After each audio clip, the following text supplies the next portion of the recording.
You open Rightmove on your lunch break. 3 bedrooms, a small garden, a street that looks perfectly ordinary. You do the maths in your head, the number your bank might lend you, and your stomach drops slightly before the page has even finished loading. You close the tab. You open it again, 5 minutes later, because some part of you thinks the number might be different this time. This is not a story about whether you can afford a house in the abstract. This is a story about one specific multiplier sitting quietly inside every mortgage lender's system in Britain that decides the entire shape of your life before you have chosen a single postcode. It decides which cities are open to you and which ones simply are not, regardless of how hard you work or how carefully you save. Here is the number nobody says out loud when they talk about house prices. The average home in the United Kingdom now costs £270,000, according to the most recent land registry figures. That is not a penthouse. That is not a converted barn in the Cotswolds. That is a perfectly ordinary house on a perfectly ordinary street, priced at the national midpoint. In London, that same average is £542,000, double the country's midpoint in one city. So the real question was, never can I afford a house. The real question is what house your specific salary actually buys you right now in the real world we are currently living in. That is exactly what we are going to work out today. Before we look at any salary bracket, you need to understand one number, 4.5. That is the standard income multiplier used by almost every major UK lender, Barclays, Nationwide, Halifax, and the rest. They take your gross annual salary, multiply it by 4.5, and that is your maximum mortgage. Full stop. Earn the UK's median full-time salary of £39,039, and a lender will offer you, at most, roughly £175,700. Not a penny more, no matter how responsible you are with money. Here is what most people do not realize. The bank does not care what rate you are currently paying. They stress test your ability to repay at a much higher rate, typically the lender's standard variable rate plus 3 percentage points, checking whether you could still make your payments if rates jump to 7 or 8%. This is why so many people walk into a mortgage appointment expecting one number and walk out with something noticeably smaller. The bank is not being cruel. It is protecting itself, and in a roundabout way, it is protecting you too. Let's put real numbers on this. £39,039 times 4.5 gives you a maximum mortgage of £175,676. Add a 10% deposit of roughly £19,500 scraped together over years, and your total buying power sits at approximately £195,000. Against a national average of £270,000, that gap is already stark before we have even mentioned London. Where does £195,000 actually get you on the property ladder? In the Northeast, you are genuinely in the game, with average prices sitting well within reach, sometimes with tens of thousands to spare. In Yorkshire, parts of the Midlands, and much of the Northwest, a solid 2 or 3 bedroom terrace or semi is realistic. The kind of home with a garden and a spare room, not a compromise. But in the Southeast, average prices sit well over £350,000. In London, against that £542,000 average, a single median salary is not a conversation. It is closer to a fantasy, the kind of number that makes the entire exercise feel like a joke, told at your expense. This is not a story about one unlucky city either. It is a story about a country where the same salary buys a genuinely comfortable 4-bedroom house in one postcode and cannot even clear the deposit on a 1-bedroom flat 40 minutes down the same railway line. Nobody chose that on purpose. It is simply what happens when average house prices climb far faster than average wages for the better part of 2 decades. Now let's talk about what that mortgage actually costs you every single month, because the rate itself has changed the story completely. The average 5-year fixed mortgage rate currently sits at roughly 5.5%. A meaningfully higher rate than lenders were offering just a few years ago. A £175,676 mortgage, over 25 years at that rate, costs approximately £1,079 a month. Your take-home pay on that salary, after tax and national insurance, is roughly £2,636 a month.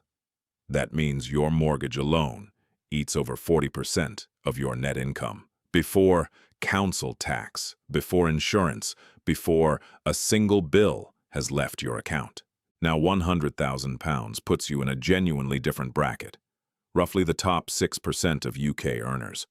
Multiply by 4.5 and your maximum mortgage becomes £450,000. Add a £50,000 deposit and your total budget reaches £500,000. Outside the capital, that is a genuinely beautiful home. A spacious 4-bedroom detached property with a garden and a driveway in Leeds, Manchester, or Birmingham. But in London, against that £542,000 average, £500,000 still leaves you short of an ordinary home. Even at 6 figures, London barely lets you through the door. And there is a tax trap almost nobody sees coming at that income level. Once you earn over £100,000, you start losing your personal tax-free allowance. For every £2 you earn above that threshold, you lose £1 of your allowance all the way until £125,140, where it disappears entirely. That stretch of income carries an effective marginal tax rate of 60%. Your take-home pay simply does not scale the way most people assume it will, right at the exact income level where the housing conversation was supposed to get easier. Here is the reality for most of Britain in 2026. The path to home ownership rarely runs through a single salary anymore. It runs through two. Take 2 people each, earning the median wage, a combined household income of £78,078. Multiply by 4.5 and your joint maximum mortgage becomes £351,351. Add a 10% deposit and your total budget reaches roughly £390,000. Now we are talking. Outside London, that unlocks a genuinely solid 3 or 4 bedroom family home in most cities. In the commuter belt, you become competitive. Even in outer London, a 2-bedroom flat or smaller terrace comes into reach. It is not luxury, but it is a foothold on the ladder.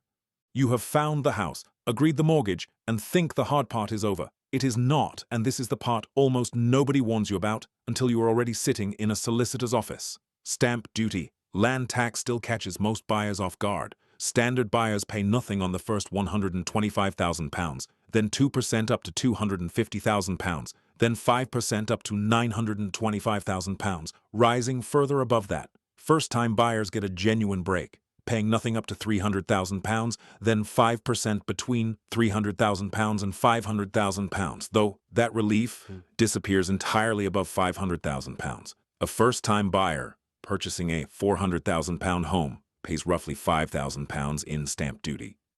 A home mover buying the identical property pays closer to £7,500, simply for not being new to the market. And stamp duty is only the headline figure, the one number everyone quotes and almost nobody budgets properly around. Solicitor and conveyancing fees typically run £1,000 to £2,000. A proper home survey, the kind that actually catches a damp problem or a dodgy roof before you commit, costs another £400 to £700. Mortgage arrangement fees can add up to £1,000 more, and removals, vans, boxes, the inevitable broken lamp, easily another £500 to £1,500 on top. Add it all together on a fairly ordinary purchase, and you're looking at another £10,000 to £15,000 before you have even collected the keys entirely separate from your deposit. And there is one more twist worth sitting with before we get to the formula that actually matters. Renting does not solve this problem, it just changes its shape. The average UK rent has climbed alongside house prices, and in many cities a monthly rent now costs more than the mortgage payment on the exact same property would, if only the deposit existed in the first place. The real barrier for most people is not the monthly cost of owning. It is the lump sum required to start, the deposit sitting just out of reach, while rent quietly consumes the income that could have built it. So here is the formula that actually matters more than anything a bank will offer you, the 30% rule. Take your gross monthly income and multiply it by 0.30.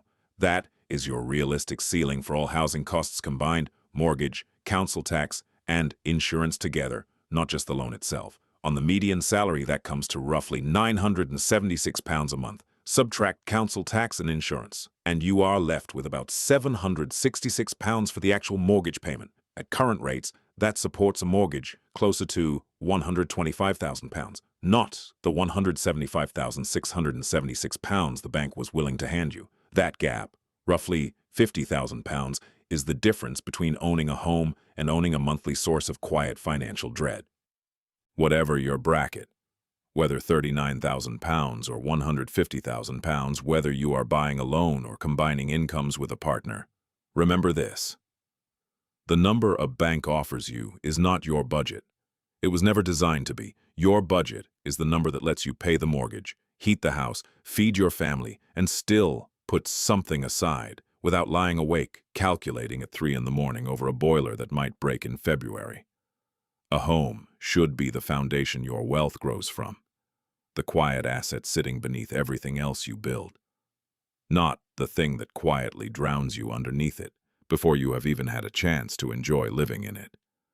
Know your real number before you ever step into a mortgage appointment, and you walk in as someone making a decision rather than someone hoping to be approved for one. If you learned something from this video, hit that subscribe button. I'll see you in the next one.